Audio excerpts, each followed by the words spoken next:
आज हम स्टडी करते हैं दूरी और विस्थापन के बारे में, डिस्टेंस और डिस्प्लेसमेंट के बारे में स्टडी करते हैं। लेकिन इससे पहले बताना चाहते हो कि मेरे चैनल पर यदि पहली बार है, नए हैं, तो मेरे चैनल को शेयर और सब्सक्राइब करना न भूलें। तो हम स्टार्ट करते हैं डिस्टेंस और डिस्प्लेसमेंट क्या होता है। तो अगर बात करें हम डिस्टेंस की कि डिस्टेंस क्या है, तो डिस्टेंस के बारे में ये है, दूरी के बारे में ये है कि किसी समय में चले गए पथ की जो कुल लंबाई होती है वो दूरी कहलाती है ना। कोई भी वस्तु है, किसी भी टाइम वो जितना लंबाई तय करती है चलते वक्त, है ना, तो वो उसकी क्या कहलाएगी, दूरी कहलाएगी, है ना। जैसे मान लीजिए कोई वस्तु है और ये वस्तु यहीं से चलना शुरू करती है और ये यहाँ से यहाँ आती है, ए से और बी पॉइंट तक आती है। तो ए से बी पॉइंट तक आने में ये जितना दूरी तय करती है, जितनी लंबाई तय करती है, वही क्या कहलाती है, उसकी दूरी कहलाती है। सीधा सीधा बात करें, है ना, किसी समय में चले गए पथ की कुल लंबाई क्या कहलाएगी, दूरी कहलाएगी, है ना। अब दूसरी बात करें विस्थापन की, तो जो विस्थापन होता है ना, ये किसी गतिमान वस्तु की प्रारंभिक स्थिति तथा अंतिम स्थिति की जो बीच की दूरी होती है उसी को हम क्या कहते हैं, विस्थापन कहते हैं, है ना। कोई भी वस्तु है उसकी जो प्रारंभिक स्थिति होगी और जो अंतिम स्थिति होगी उसी के बीच का जो डिस्टेंस होगा, दूरी होगा, उसी को हम क्या कहेंगे, विस्थापन कहेंगे। एक तौर पर हम देख सकते हैं, जैसे विस्थापन और दूरी को अगर हम ऐसे रिप्रेजेंट करें, जैसे मान लीजिए ये वस्तु है ए है और ये वस्तु यहाँ से यहाँ गई, फिर यहाँ आई, फिर यहाँ गई और फिर यहाँ आ गई, ये बी पॉइंट तक आ गई, है ना। तो ये दूरी तो इसका ये होगा, है ना। जो ऊपर वाली जो डिस्टेंस है ये किसको रिप्रेजेंट कर रहा है, दूरी को रिप्रेजेंट कर रहा है, डिस्टेंस को रिप्रेजेंट कर रहा है। लेकिन अगर हम यहां से लें कि वस्तु की प्रारंभिक स्थिति और अंतिम स्थिति, है ना, तो प्रारंभिक स्थिति ये है, अंतिम स्थिति ये है, तो इसकी जो बीच की जो डिस्टेंस होगी ना, ये क्या कहलाएगा, विस्थापन कहलाएगा, है ना। इसे हम कहेंगे विस्थापन। तो इस तरीके से ये प्रारंभिक स्थिति और अंतिम स्थिति के बीच की दूरी विस्थापन है। लेकिन किसी वस्तु द्वारा तय किए गए रास्ते की जो लंबाई होती है वो क्या कहलाती है, दूरी कहलाती है। दूसरी चीज ये है कि जो दूरी होता है ना, उसको व्यक्त करने के लिए केवल परिमाण की आवश्यकता होती है, डायरेक्शन की नहीं। क्योंकि जो दूरी होती है किसी भी दिशाओं में चली जा सकती है ना। दूरी जो है, जैसे आप देख रहे हैं इधर भी जा रही है, तो दूरी जो है किसी भी डायरेक्शन में चली जा सकती है। तो दूरी केवल परिमाण को व्यक्त करती है, दिशा को व्यक्त नहीं करती है। लेकिन अगर विस्थापन देखें तो जो विस्थापन होता है ना, वो परिमाण और दिशा दोनों को ही व्यक्त करता है ना। परिमाण और दिशा को दोनों को व्यक्त करता है। तो इस तरीके से हम क्या कहेंगे, ये विस्थापन होगा।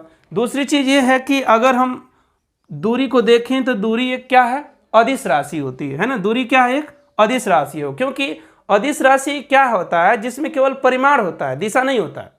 तो जो दूरी होती है ना, इसमें केवल परिमाण होता है, दिशा तो होता नहीं है, इसलिए दूरी क्या हो जाएगी, एक अदिश राशि हो जाएगी। वहीं बात करें विस्थापन की, तो जो विस्थापन होगा ना वो सदिश राशि होगा, क्योंकि इसमें परिमाण और दिशा दोनों पाए जाते हैं विस्थापन के अंदर, तो वो क्या होगा, सदिश होगा।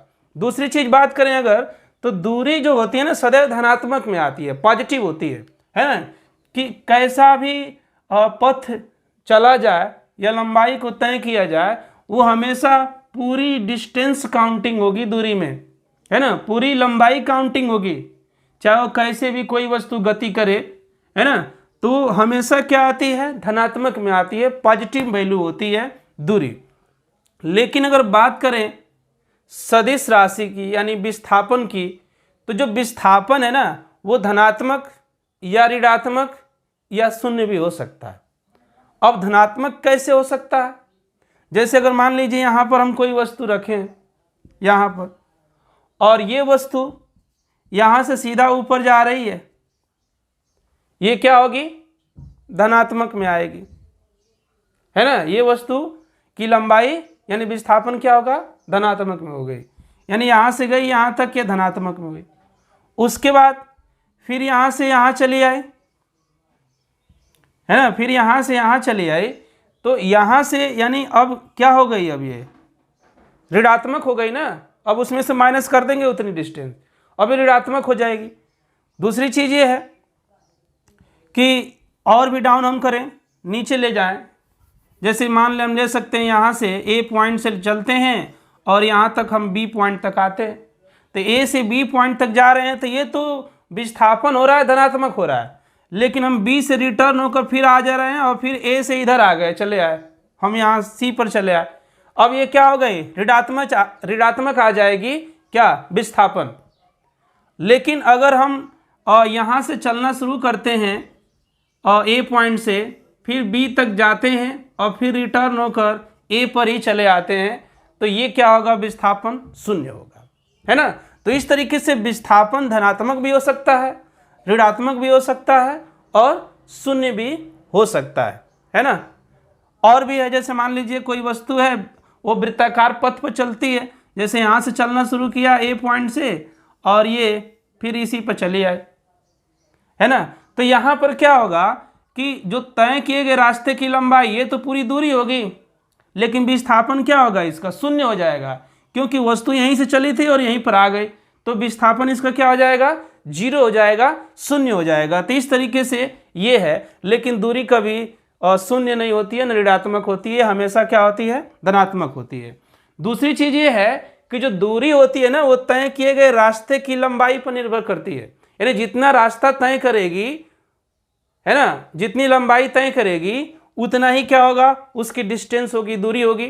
तो जो दूरी होती है ना, वो तय किए गए रास्ते की लंबाई पर निर्भर करती है। लेकिन जो विस्थापन होता है ना, वो तय किए गए रास्ते की लंबाई पर निर्भर नहीं करता है। आप देख रहे हैं यहाँ पर, जैसे यहाँ से वस्तु चली है और इतना दूरी तय कर दी, लेकिन विस्थापन क्या हो गया, इसका शून्य हो गया। तो इस तरीके से हम क्या कह सकते हैं कि जो विस्थापन होता है ना, वो तय किए गए रास्ते की लंबाई पर निर्भर नहीं करता है। उसके बाद हम बात करते हैं तो दूरी का जो एसआई मात्रक होता है मीटर होता है, और विस्थापन का भी जो एसआई मात्रक होता है वो क्या होता है, मीटर होता है। और एक चीज और है, काफी इंपॉर्टेंट चीज, कि जो दूरी और विस्थापन है ना, दूरी और जो विस्थापन होता है ना, उसका जो अनुपात आता है, दूरी और विस्थापन का जो अनुपात होता है, ये एक से बड़ा या उसके बराबर आता है ना। दूरी और विस्थापन का जो रेशियो आता है, अनुपात आता है, वो हमेशा या तो एक से बड़ा हो सकता है या एक से कम हो सकता है। अब बात करें यहाँ पर, जैसे एक के बराबर हो सकता है या एक से अधिक हो सकता है दूरी और विस्थापन का अनुपात। अब यहीं पर ले लीजिए आप, ये दूरी इसने इतना तय किया लेकिन विस्थापन इतना हुआ, है ना। दूरी मान लीजिए यहां से इसने दूरी 15 मीटर तय कर लिया और विस्थापन कितना हो रहा है, इसका 10 मीटर हो रहा है। तब 15/10 करेंगे ना, तो उसका जो अनुपात होगा क्या होगा, बड़ा आ जाएगा, ये बराबर होगा। तो इस तरीके से हम क्या देख रहे हैं, जो विस्थापन होता है और दूरी होता है, यानी दूरी और विस्थापन का जो अनुपात होता है वो सदैव एक के बराबर या एक से अधिक होता है। तो इस तरीके से ये हमने दूरी और विस्थापन के बारे में स्टडी किया।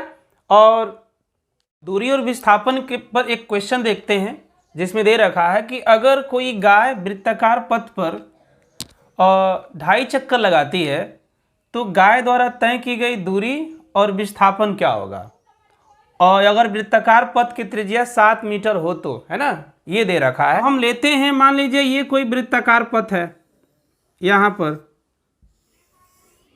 और ये इस वृत्ताकार पथ पर गाय क्या करती है, चक्कर लगाती है ना, यहाँ पर। तो मान लेते हैं कि यहाँ से गाय चलना शुरू करती है ना, गाय क्या करती है, यहाँ से चलना शुरू करती है ये, और जब गाय यहाँ से चलना शुरू करती है तो एक चक्कर लगाएगी, फिर ए पर चली आएगी। विस्थापन क्या होगा, 0 होगा, है ना। पहले चक्कर में विस्थापन क्या होगा, 0 होगा, क्योंकि ये गाय चलकर फिर यहीं चली आएगी। फिर दूसरे विस्थापन में